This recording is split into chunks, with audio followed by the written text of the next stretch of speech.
Hello everyone, welcome to Finding Within You, and it's nice to see you again in this second part of the video where we are finding what lies within us and trying to establish some greater meaning for life.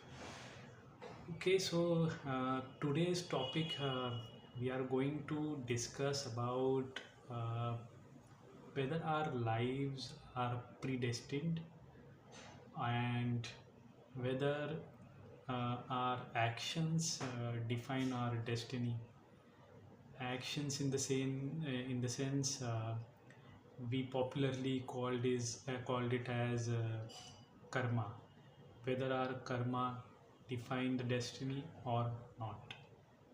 Okay, so the here is your answer from my side.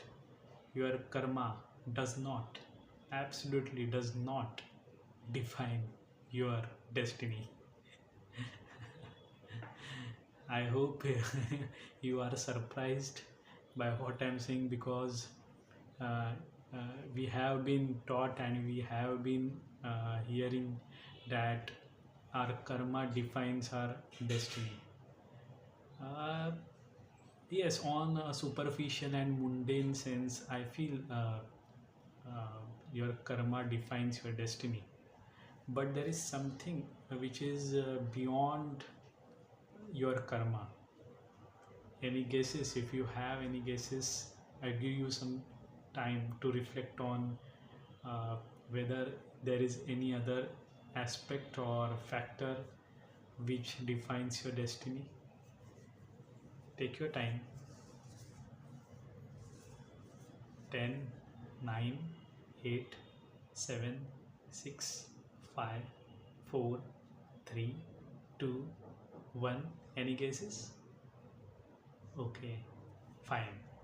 So apart from your karma, which I mentioned is on a superficial and mundane level, it is what lies in your mind. What is the intention of your mind? That is being noted by the supreme personality or the super soul. Your karma, of course, they matter to design the skeleton of your destiny, but what really defines your destiny is your intention regarding a particular situation. Like for example, I would like to give you an example on this. Suppose there is a policeman and he fires a bullet at a thief. Okay, and thief is very notorious and infamous personality, and he was on a manhunt through the police department, and finally one police officer somehow courageously managed to grab him, and since he was fleeing the situation, he fired a bullet at him and he was killed. Okay, so uh, the judge, the court called him and for a trial, called the police officer for a trial, and said and asked him basically, yes, Mr. Police Officer, you have killed the thief. What punishment should I give you because you killed a life? So, what the police officer will try to tell the judge? He will try to tell, okay, sir, I have killed the thief, but my intention was to uh, put a check on the robbery which have been haunting a large number of community, and also was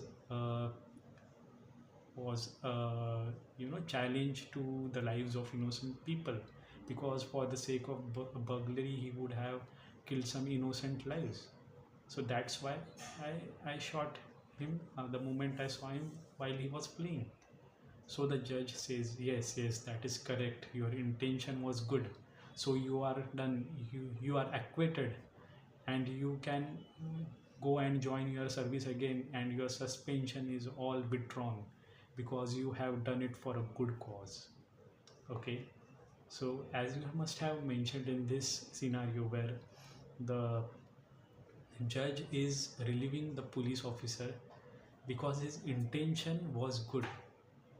Okay, so likewise the supreme personality of God, whoever it be, for Christians it would be Jesus, for Islam it would be Allah, for Hindus it would be Krishna, Ram, anyone. Okay, in his regime, in the regime of the super personality, whatever you do, actions are given a secondary chance, but the intention behind it, what lies in your mind, is noted by the God on the same situation. Okay, so as we said that what the question was, whether our actions or karma define our destiny. Yes, at a mundane level, but on a ultimate level, your intention matters the most. Let me give you another example of Lord Hanuman. Okay, he went to the Lanka and he set entire Lanka on fire. And in the war, also he killed many of Ravan's soldiers. He killed crores and millions of people there. But is Hanuman held responsible for any sort of wrongdoings? No, because he did it purely with an intention of serving Lord Ram, which is a symbol of ultimate dharma as per in the Hinduism.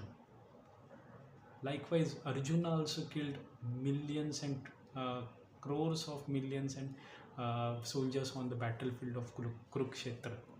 But in his intention, his mind's intention was to attain dharma and wipe out adharma. And beneath his heart was Lord Krishna, for whom he surrendered his actions.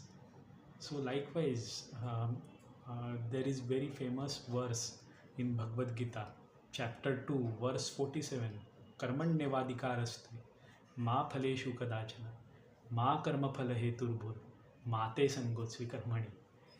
Meaning, whatever actions you do, to purify your actions, Lord Krishna says to surrender your actions at his feet and leave the fruits to him, because we human beings do not have right on the results of the action. Our boundary is set up to the limit that we can only do some karma or actions in favor of dharma. Okay,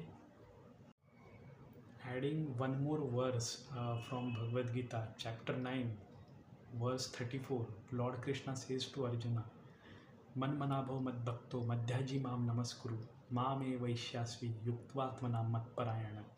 Meaning he is telling Krishna is telling Arjuna to surrender all his actions, including your mind and intelligence, at his feet, at Krishna's feet, and leave rest up to him.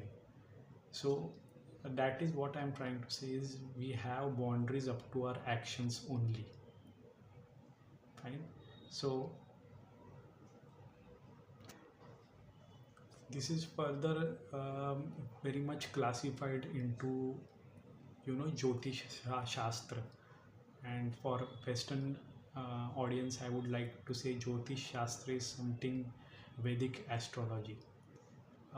We all must have at some point seen our birth chart. Your parents would have prepared it when you were born, and we try to get through it through some astrologer to get some guidance, where there is a chart, there are many squares and triangles and numbers written on there, and some symbols which many of us would not be knowing.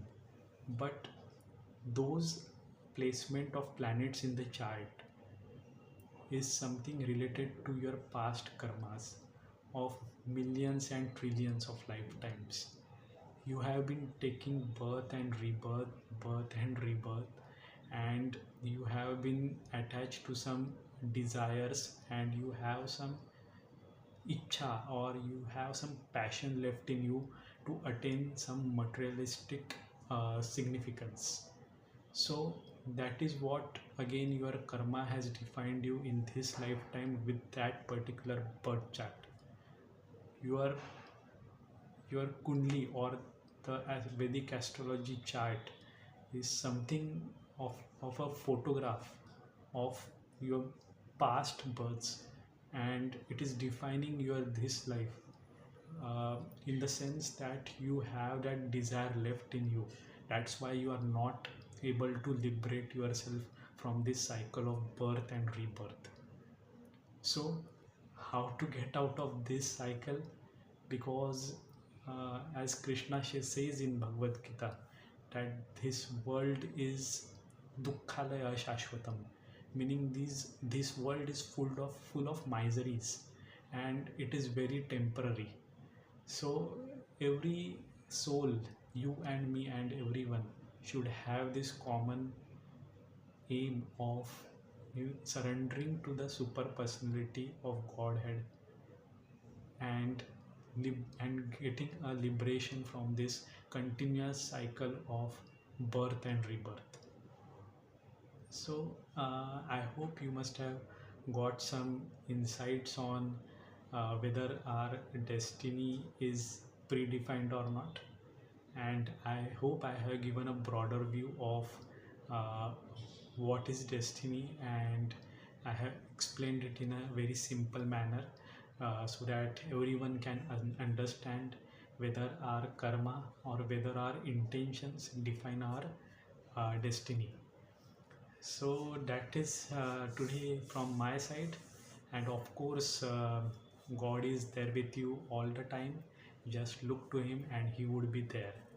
Okay, so before signing off, I would request you, if you find this video helpful, kindly like and share, subscribe this channel. Thank you for your time. Good day. Bye.